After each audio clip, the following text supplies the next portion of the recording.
অসম্ভব, এরকম তো হতে পারে না। তুমি কি তোমার মেয়েকে অবিশ্বাস করছো? তুমি লাবণীকে ডাকো, আমি ওর সামনে কথা বলতে চাই। মেয়ে তার বাবার কাছে কিভাবে এগুলো বলবে? লাবণীর মা, আমি জালালকে সেই ছোটবেলা থেকে চিনি। ও একজন সৎ চরিত্রবান ছেলে, পরেশগার ছেলে, 5 ওয়াক্ত নামাজ পড়ে, খুব সুন্দর সাধারণ জীবন যাপন করে।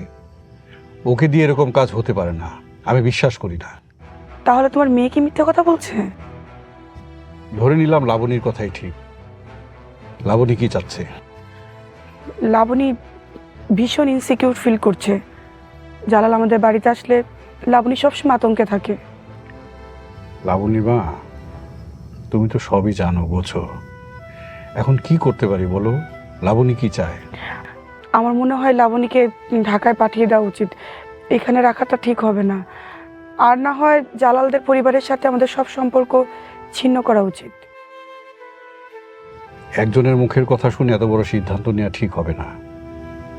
সত্য যতই কুৎসিত হোক না কেন, সত্য সত্যই। কাল জালাল আর লাবণীকে একসাথে করে জানতে চাইবো কি ঘটনা ঘটেছে। যে খারাপ লোকটা তোমার মেয়ের সাথে এরকম অসভ্যতা করতে চেয়েছে, তার সামনে তুমি তোমার মেয়েকে জিজ্ঞাসাবাদ করবে? কেমন বাবা তুমি? লাবণীর মা, এটা মামুলি ব্যাপার না। জালাল যদি সত্যি এরকম অপকর্ম করে থাকে, তাহলে আমরা আইনের আশ্রয় দেবো, কোনোভাবে ছাড় দেব না।